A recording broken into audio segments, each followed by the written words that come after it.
Hello, hello, hello. I believe we're live. Yes, we are. All right. Hi, Dr. Bailey. Hi Happy there. New Year. Good. Hello, everyone. Hey, Dominique. Happy New Year. Hi, everyone. Happy New Year. Good to see everyone here. I believe they're going to give us a cue when it is time. Hello, hello, Pamela White. Hi, Pamela. Happy I New Year, am everyone. posting this to my Yes. page. There we go. And all right. Hey, hey, hey, everyone. It is time, and we are excited to get started to greet you for the new year. It is already 2020. Dominique, can you believe that? It is 2024. You 2024. I left off went back 4 years. years. I know. Trust me. That's what feel I you. meant. I feel you. You wanted to go back to 2020 before it was like, or are you trying to go back to the post when it was lockdown during the time when we was all locked Listen, down I and didn't mind lockdown. To be entirely honest, that might be a kind of are a you saying weird thing to 2020? admit. What'd you say? That's why you wanted it to be 2020 I again because may be because you enjoy like that. I low key enjoyed my lockdown. I liked how my life slowed down and I didn't have to travel so much. And it was just, I kind of did. I'll be honest with you. I was fine for the first 4 months. I was like, oh, this is giving me time. I ain't got to worry about traveling, packing. I unpacked like three of the suitcases. I had to worry about. So I was fine for the first 4 months. But I live alone, and so after the fourth month, I was like, okay, yeah, what we getting out of this? And then by the seventh, eighth month, I had tore up my entire apartment because it was just crazy. And then by 12th month, I was like, yeah, we need to this. I can't do this. I was inviting anybody. I was at the point where I was telling my nephews, hey, you want to come live with me?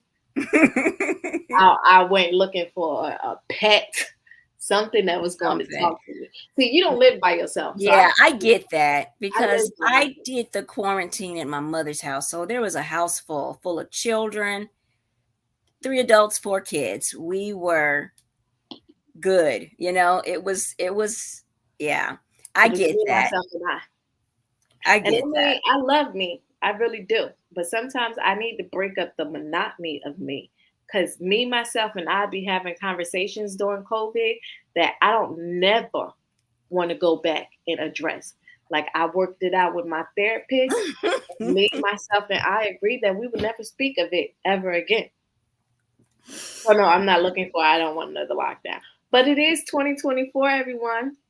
And I'm so glad it went quick. It was both a very fast and a very slow year. 2023, it happened like this, but it also felt like it dragged on. And now, I felt like the first half of the year went by really quick.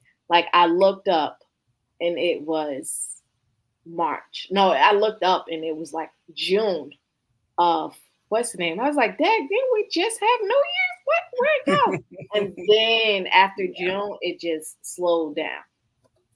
yeah. Well, we are here today to talk to you about partnering. Happy New Year, everyone.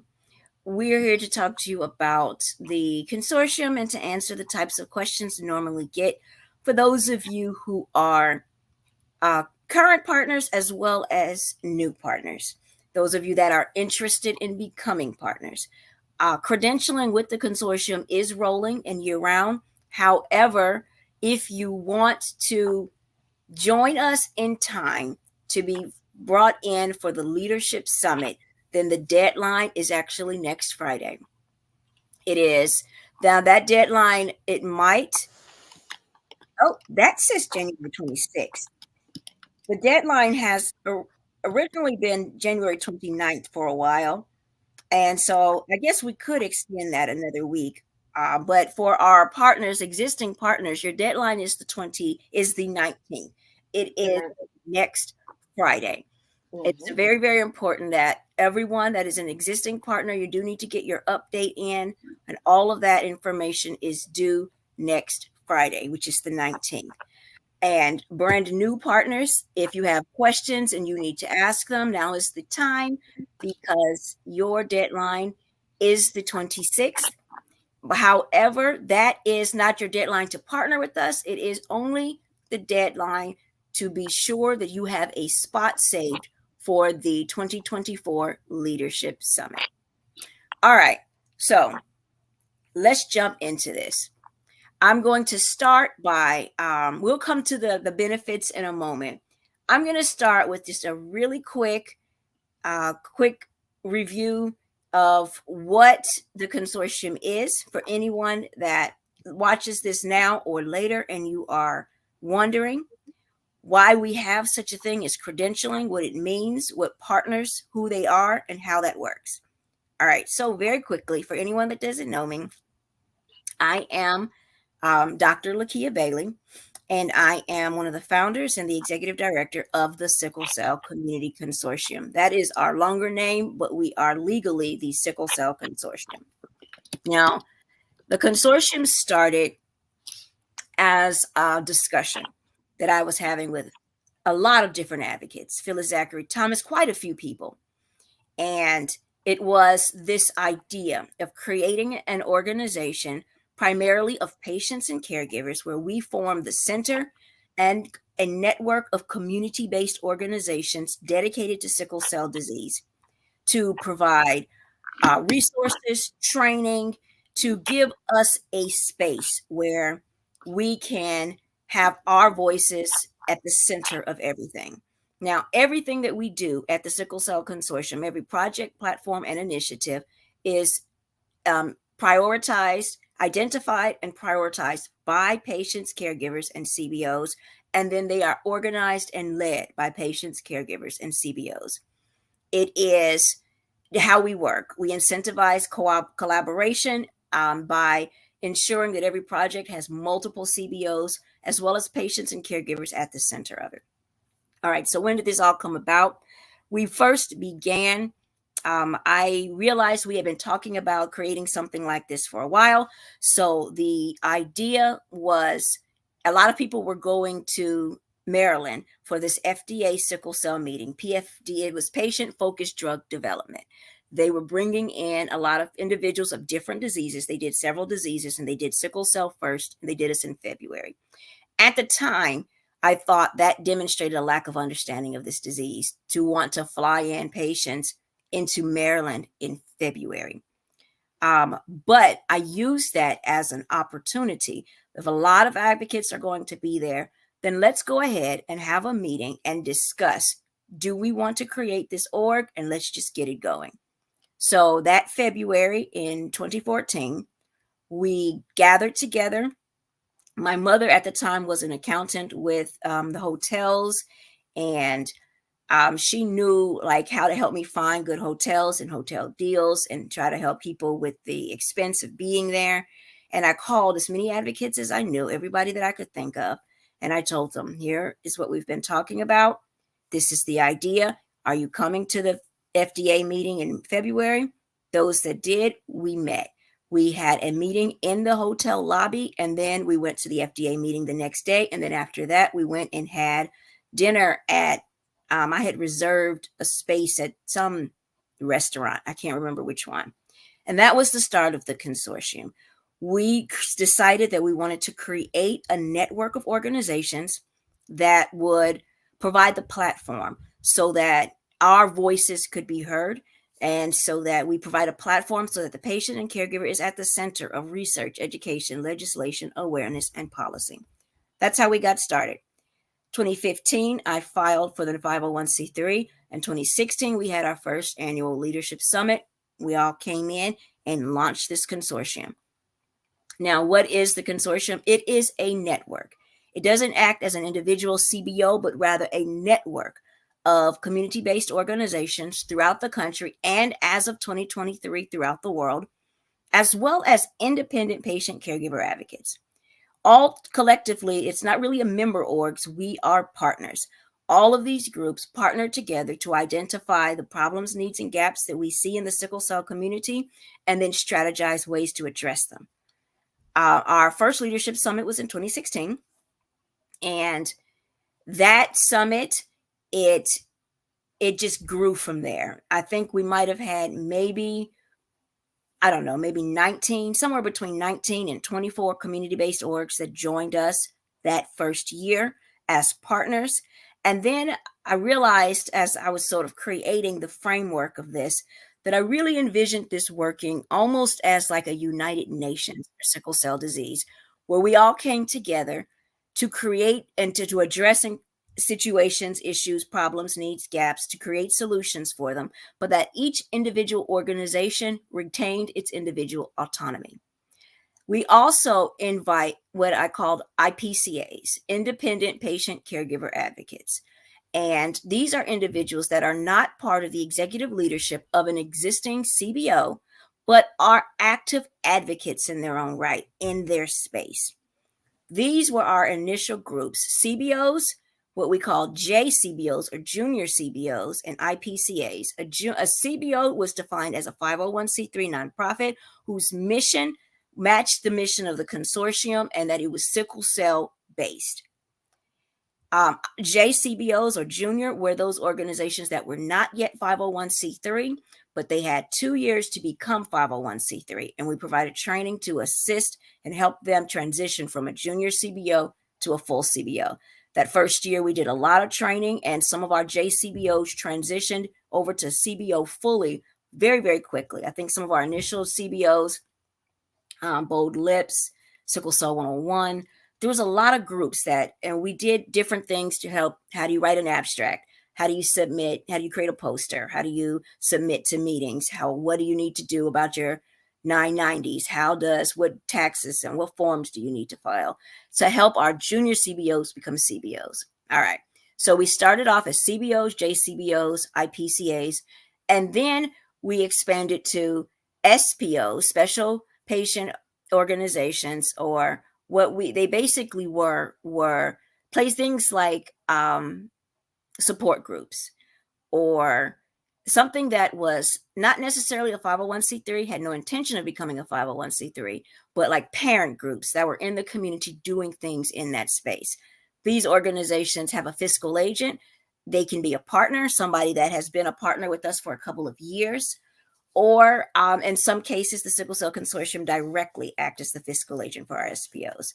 And community partners. Community partners are groups that might be 501c3 nonprofit like Be the Match, but their mission isn't specific to sickle cell, but includes sickle cell.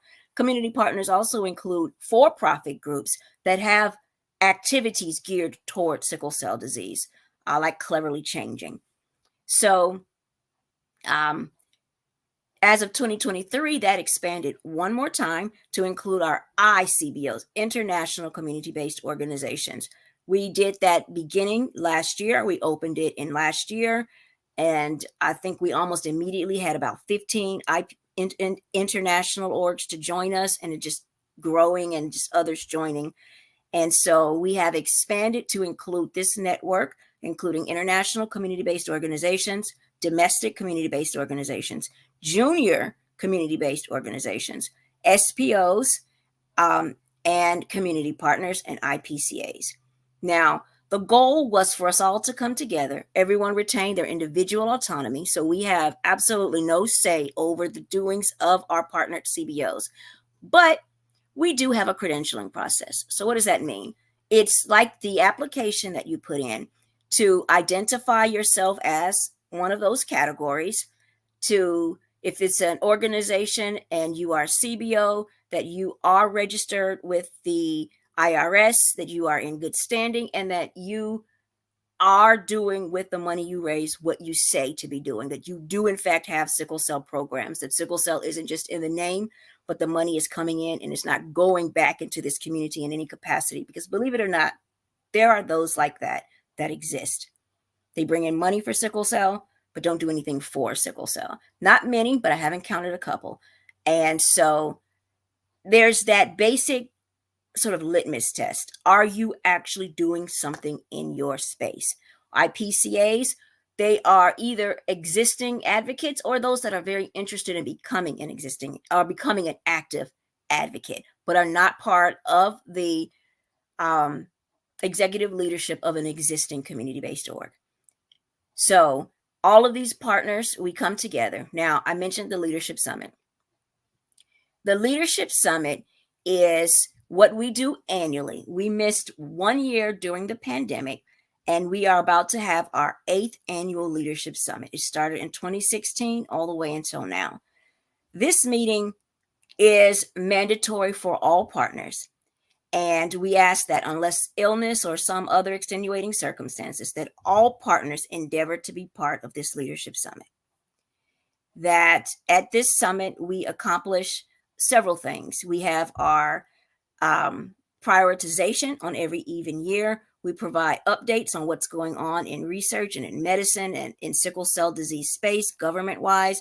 We also provide training on everything from infrastructure, expanding the foundation of your orgs, fundraising, grant writing, how to just all kinds of things. We've done so much, just different types of training that exist or what can be done. What are the best practices for running an organization or for being an independent advocate?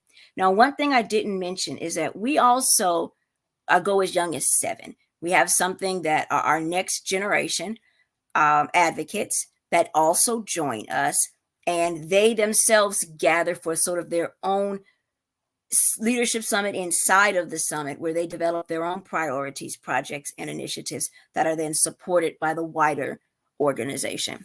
So because the meeting is mandatory, we do provide financial support for partners to attend in person. This year, 2023, we introduced something new where full financial support is mandated upon being an active partner. So it no longer is open to all partners, but we do have a way that active partner is defined. And anyone else is also, we're a hybrid now. Ever since the pandemic, when we went virtual, when we came back in person this year, we became a hybrid meeting. So it's both virtual and in person. All partners can join us virtually, but to have your travel and hotel supported and registration to attend in person, you do have to be an active partner. All new partners joining us this year are automatically defined as an active partner and will be invited to join us for the summit. Now, what was pointed out is that this year Easter falls in March. And so for various reasons, I was trying to figure out how to have it earlier in March so that it wouldn't fall on top of Easter or on top of the project we're doing with Sick Cells for the Sickle Cell Disease Policy Forum.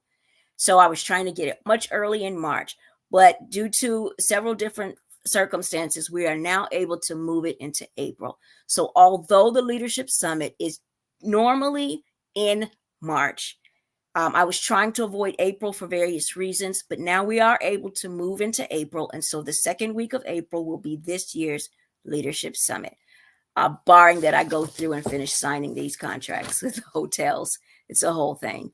But I should be able to announce that officially, the exact dates, come Monday. Or Tuesday at the latest. Now, the Leadership Summit is where we come together to define our priorities, among other things. It also used to hold our business meeting, but our business meeting is now held during the second General Assembly. So I've said a whole lot of terms, but basically, all of our partners collectively form the General Assembly. As I mentioned earlier, we're patterned after the United Nations. The United Nations has a General Assembly, and so do we. Our partners become part of this General Assembly, and the General Assembly is the decision-making body of the Sickle Cell Consortium. All partners are mandated to serve on an infrastructure committee. Those committees run this org, and they do it in various different committees. There are 10 committees that collectively have different duties, and then they serve on a special project. They are asked to attend the Leadership Summit and the second part 2 of the General Assembly, which is virtual. And then we have partner meetings. We offer grants and services and all kinds of other things that are accessible to partners. And in a moment, we'll pull up some of the benefits and we can talk about that.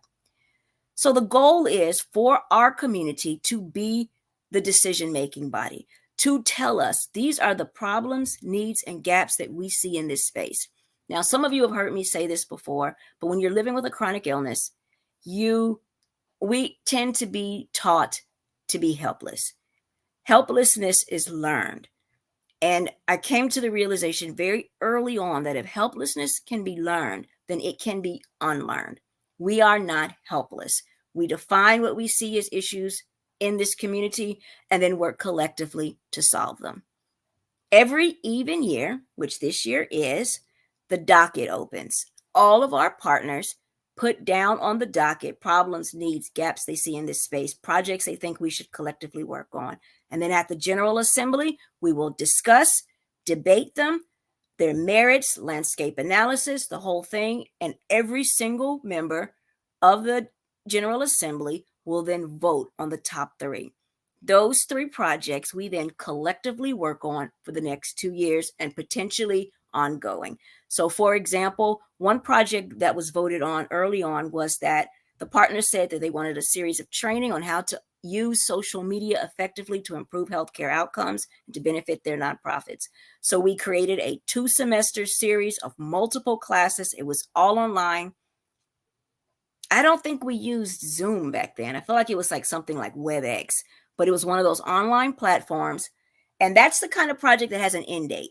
This is what you want. We put it together. I want to say it was like 12 or 15 individual classes that collectively made up 2 semesters, and it had an end date. Another thing that was put early on the docket, however, was mental health and to work towards its destigmatization and access. That has no end date. Until mental health is just completely destigmatized, mental health care, and everyone has access, it will never have an end date. So it actually became an ongoing platform of the Sickle Cell Consortium, and that group does amazing things. Projects are either completed or they're not. If a project falls off, if the project manager and the group that's working on it for whatever reason decides to not do it, decides it merges, if after 2 years there has been no progress, it goes back before the General Assembly and then it falls off and can be put back into the docket again. So there have been some projects that came in and then the group working on it decided to transition into something else entirely and it fell off. And so this is how that works.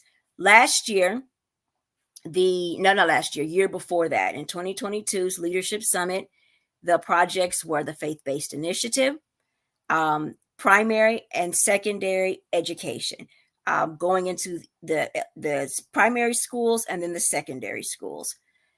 Those projects, there's been quite a bit of work on the faith-based initiative. There is a transition that has happened with secondary, with a new project manager and a new project initiative that is going forward this year. And all of that will be discussed at the upcoming Leadership Summit, and then the primary and the work that they're doing and how all of that is coming together. Those became the top voted initiatives in 2022 that they have been working on through up until 2024. And they will provide updates at the Leadership Summit, what's going on, where that is, either ask for extensions or if it's the kind of project that has an end date and what's going on with that. This year, we will also vote for 3 new priorities. And that is a gist. It's so I was making it up as I go. Y'all know I'm a little too transparent sometimes. My team tells me, Sharonda says it, my mother says it, but I'm very, very transparent with this organization. My training is in molecular hematology and regenerative medicine. I'm a science nerd. Running an organization is not something I was ever trained to do. Had an idea and made it up as I went. The idea of patterning ourselves after the United Nations, of having a General Assembly with 10 infrastructure committees, of opening a docket for prioritization. So it's a lot that and unusual. It is a very unique format. I don't know of other organizations that work like this, but it has been very effective because it means that organizations throughout the country and advocates and caregivers throughout the country and now throughout the world are collectively working on a small handful of projects. And in so doing, we have been able to accomplish a lot and a few short years. Like I said, we are 8. We're about to have our eighth summit. We were founded officially in 2015. So we're actually much younger than quite a few of our partners. But just because we have such an amazing team of advocates and organizations working collectively to address priorities, it enables us to get quite a bit done in a very short period of time. Um, that's the gist. So, Dominique, you could come back. Sharonda, y'all tell me if I skipped anything important. But I think the basis of overall how this works is that anyone can join us. Community-based organizations can join, can complete that information. If you're not yet a CBO but want the training to assist in becoming, then you may want to partner as a junior CBO. If you run a nonprofit that isn't exactly directly solely for sickle cell, but sickle cell is included, or a for-profit entity that is um, involves sickle cell as well in some capacity, then that's a community partner. If you are outside of the US and you want to join us as an international partner, we are only open to international organizations right now, not independent patient caregiver advocates. We do have a few that were grandfathered in from our early existence, mostly in Canada, and then KW in Trinidad and Tobago. However, we are not currently open to IPCAs internationally, just community based organizations and those that have a representative that can communicate and write in English, because we have only my little bit of French, everybody's little bit of language, and one fluent Spanish with us. So it's important that you do be able to speak and communicate in English for now. Hopefully, someday we will be able to expand past that. For now, that is one of the requirements for our international partners. I didn't think to make that a requirement last year, and that came back. But fortunately, Miss Maria is fluent in Spanish and could translate for this particular partner. All right. That's the gist, y'all. Now, what does it look like to become a partner? There's an application. It's not really that you would be rejected. The only time a partner, anybody has not been able to become a partner, was because they could not answer the question, what are you doing for sickle cell? Sickle cell, they raised money for it, had a big gala, but was doing actually nothing for sickle cell. The money was clearly being funneled into other initiatives. So, application is probably not entirely the right word, but it is a credentialing process. You fill it out. You will say if you are what kind of partner you're trying to join as. You will then say if you are new or if you are an existing partner providing an update, and then you'll fill out the questions based on how you answered those two. It will ask things like for brand new CBOs, the members of your board, are you filed, your mission. It'll ask those types of questions. For people with an update, it'll ask things like, has anything changed? CBOs have to fully answer all questions every 5 years. And after this year, IPCAs will only have to provide it every 3 years. They'll just tell us after this year, they'll tell us if they have a change to their advocacy resume, for example. Any change to address, change to phone number, email, advocacy resume.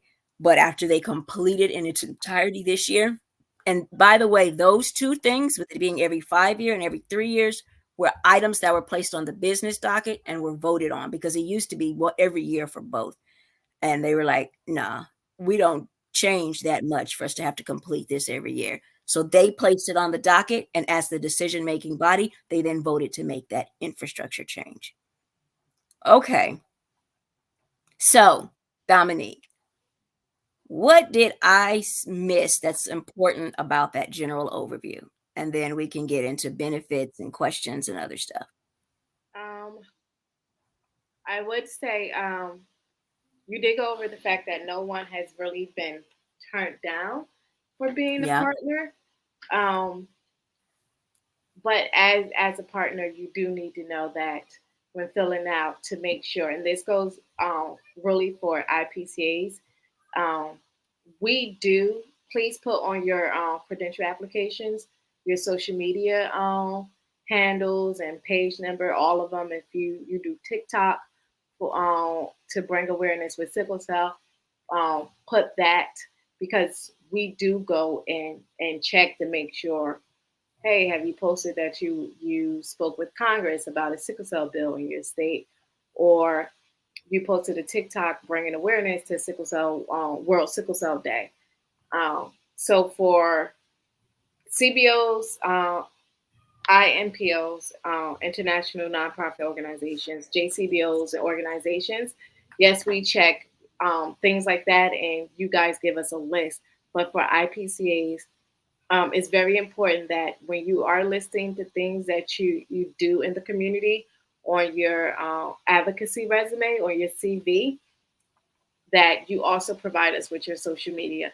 Because I don't know about y'all, but for me, I be forgetting stuff, and if it ain't on my CV, the way I remember what I did is I go to my social media. Somebody that posted about Yeah. something that I did.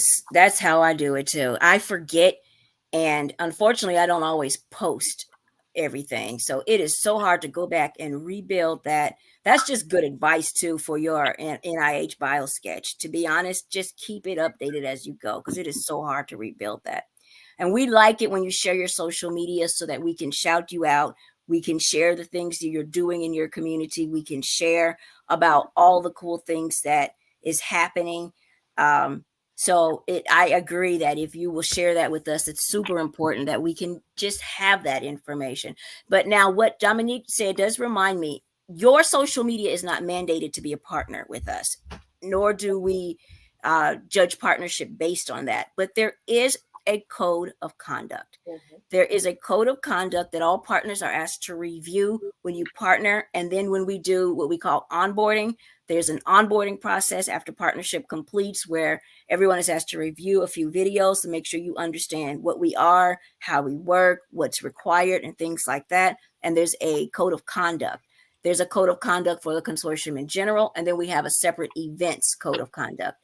And that code of conduct does include, no harassing on social media, that you can't use social media to bully other advocates and things of that nature. There is a code of conduct that it is there. And there is something that we have called the executive committee, representative from each of the 10 infrastructure committees, plus the General Assembly votes every year on, no, every 2 years on a president and a secretary of the General Assembly. They represent the voice of the General Assembly to the board of directors. Whoever is president also serves on the board of directors during their term. So the executive committee reviews complaints against the code of conduct. We have had a total of 3 in our 8 years complaints code of conduct. One did result, unfortunately, in someone being removed from the consortium. Um, and the other two were event related, and it did result in those individuals. We did have to have conversations regarding to certain behaviors regarding, huh, did all of them involve? I think two of those three were because of severe harassment and a number of different individuals telling us that they were made to feel uncomfortable by certain individuals. So it's unfortunate things like that happen, but there is the executive committee who reviews those things. Then one of them ended up being just a massive scam that he was trying to run on the community, and we got so many complaints. It was like, my guy, is you're gonna have to stop. So um, there is a code of conduct, and violation against that code of conduct can result in being only in one case having to no longer be part of the consortium, or um, affecting the ability to access like scholarships at events if you are doing things that are just incredibly illegal or egregious. So that does happen. So anyway, I went all into left field to let you all know that there is a code of conduct and that it's important to review it. It is a standard code of conduct that you will find everywhere, but it does exist. Yes. Um, Now, We do have a question. Yes. Pamela White asks, "What is the best way to share with the consortium what we are doing?" So, So Pamela, as a partner, all that goes on your update application. When you complete, it will ask those questions um, inside of that. And we also have a form that's going to go out that we basically want partners to brag on themselves. Tell us about all the awesome things you did last year so wow. that we can brag on you and, really do some of those things. So there'll be an opportunity for partners to complete that as well. But as a partner, it's all in your update. If you are a CBO, that is within the 5 years. IPCAs all have to do it completely again, and then every 3 years after this year. And all of that is on the application. And the web link was put in the chat earlier. It's a tiny URL, and I'm sure that'll get shared again. There it is. tinyurl.com/credentialing 2024. Now, some of the questions we get asked are what are the benefits of partnership? So, as part of partnership, you do make the decision making body of this org. You are important to defining our priorities, what projects we work on, what initiatives we work on, and then executing those initiatives. We provide a lot of training, and for partners, that training is free. We have never charged for any of that, including the time that we did the 2-day grant writing initiative. We covered hotel, travel for that grant writing. It wasn't called initiative. What do we call it? Intense something, It but it was was an a two intense day. grant writing session Yeah, workshop. it was like a 2-day intensive for grant writing.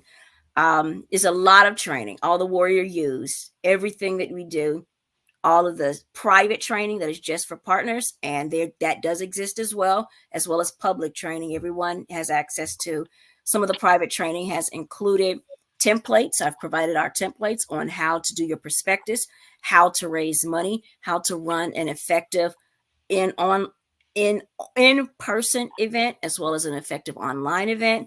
We've done multiple private classes for partners that included our entire list of where we get all our money from and their direct contact, how to reach out to them, and templates on how to ask them for money.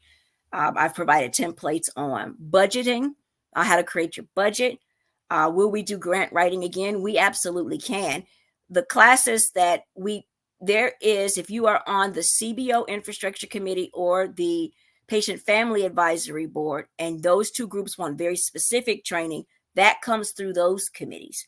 We also take requests like this from Etta Carter on specific training that you all want.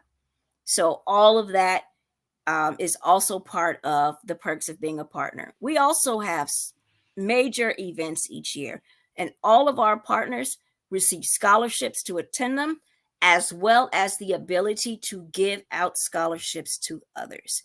That I think is a major perk because our CBOs, JCBOs, our IPCAs can give out a certain number of scholarships to events each year. And those scholarships will waive registration. For the Warriors Convention in July of every year, it also covers the full hotel stay, a lot of meals. Just there's a lot that goes into that. There's a graphic that I think can be pulled up that goes into the benefits because there's quite a few of the on-site benefits. Our partners are also eligible for various grant programs we do, as well as micro grants for their events. One grant program we did in partnership with Be the Match, where we did a training on everything from we did basically what it wasn't a mock. I was about to say a mock request for proposals, but it was actually real. It was a real project. We did a request for proposals. Partners sent in and their letter of intent. Then they sent in their proposal. They were reviewed. They were told, would this have been funded or not in real life? Here's what you need to do to change. Here's how you can change it. And we did one of those in real time at a leadership summit for the Grant Writing Institute. But we also did one virtually in partnership with Be the Match, where there was actual funds that then went to the partners, and then they were required to reconcile. and to send that in. And we use this entire process as training on how to respond to a request for proposals, how to write letters of intent, how to write a proposal, all the way through to executing a project and reconciling. So those kinds of training, as well as our partners have access to micro grants for their events and other initiatives. There's, let's see what all is here, because there's a lot. Defining our annual priorities, training, collaborate on national and international projects, platforms, and initiatives. The Speakers Bureau is something that we are working on now, so that I get a lot of requests to present in different places. And I did go all over the place when the consortium first started, all the way through to the end of 2019. And I have intentionally slowed down on a lot of that now, but we still get all these requests. And so the goal now is to create a speakers bureau from amongst our partners, so that you all can go out and respond to these requests for presentations and speakers. You help us develop the agenda. There's the scholarships that you all get, access to resources, access to alternative projects. One thing we did recently in partnership with Duke was graduate students, nursing students, and doctoral students served as, they had to each do a project. We paired them with interested community-based organizations, and then they worked with these students to get certain projects done. Some fabulous projects came out of that, and we did that with Dr. Paula Tanabe of Duke University. So there's lots of things that come up, lots of different things that we do. The best practices webinars, the partner only sessions, the grant opportunities. This is a good point. There currently is no partnership fee or dues. There's you do have access to SC3. We partner with other individuals, entities, and organizations that then offer discounts to you all on everything from website building, reviewing your social media, finance review, lots of different things. And then, of course, there's group discounts, but also access to direct scholarships to all of the events. Now, I've mentioned that a couple of times. The Leadership Summit, which is usually in March, but is in April this year. The Warriors Convention, the last one was in Houston. I think we had about 600, I want to say, that registered. I think there about 400 of those were in person and about 200 were online. And scholarships to that. That is a multiple day long. We do all kinds of things. We have activities. We have a STEM room. We did like these open workshops, and just there's a lot of cool stuff that happens at the convention. And then there is the Caregiver Summit in November of each year. That one is virtual. There is also the June 19th that we have done for many years now in partnership with Cayenne Wellness, as well as other partners within the consortium. And then we just completed the second year of the Christmas Expo, which I believe will also be continuing. So there are those and then other events, and there's opportunities to present and to speak at all of them for those of you that are working on your public speaking and things like that. There's just a lot that comes with it that we're able to collectively work on with this community. Now, questions that I get, I think we've sort of answered a lot of them.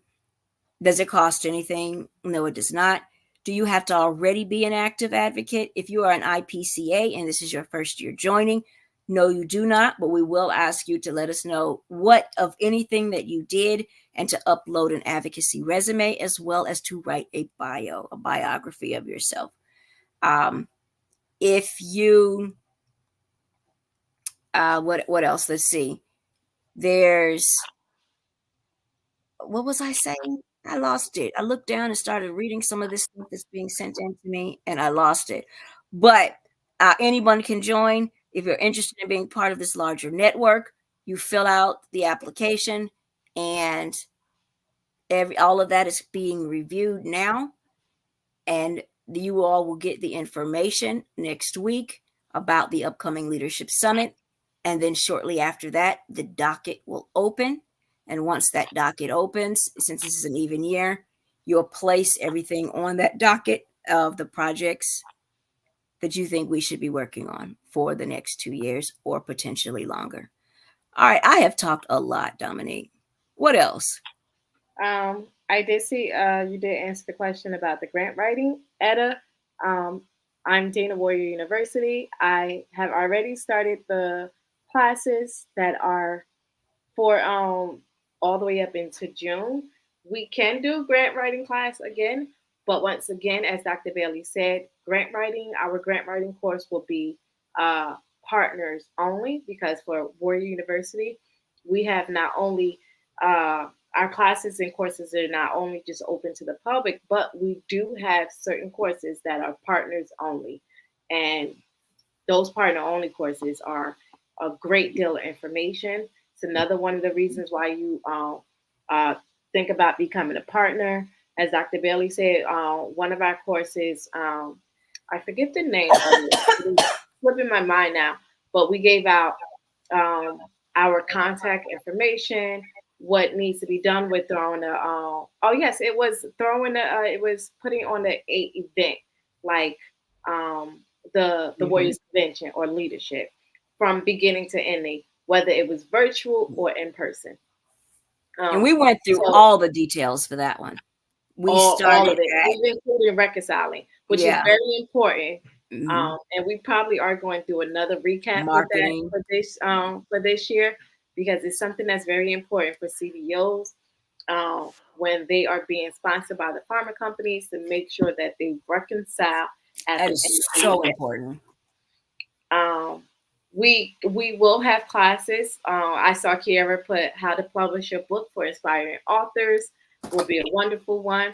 Yeah, Um, we're working on that one, Kiera, as yes, a writer's workshop. yeah, I've we. talked to a few people about that one already. I'm hoping we'll be able to do that one this year and get an entire writer's workshop in.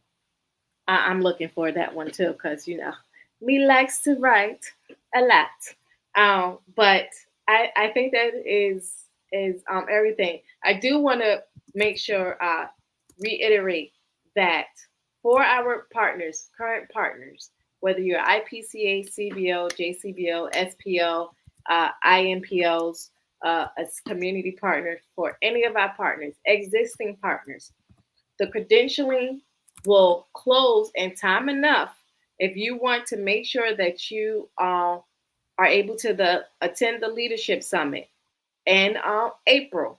You must submit your update if you're CBO and need to update, or IPCA submit your credentialing form by January 19th at 11:59 p.m. Eastern. After that, we cannot promise that the consortium will help with the financial funding to attend the leadership summit. Now, for new partners, whether you're a new CBO, a new IPCA, you guys are granted a week extra. So your time to attend and get financial support from the consortium to attend the leadership summit is going to be January the 26th at 11:59 p.m. Eastern. And remember, you guys, if you have any questions about, hey, I don't know if I partnered or I submitted my credentialing form for CVOs. I don't know if I'm at that 5 year mark where I need to submit instead of doing a update. I need to do a full renewal. I don't know which one. You can always email the head of the credentialing party, the head of credentialing, which is Miss Rose Bailey, and her email address is rbailey at sicklecellconsortium.org.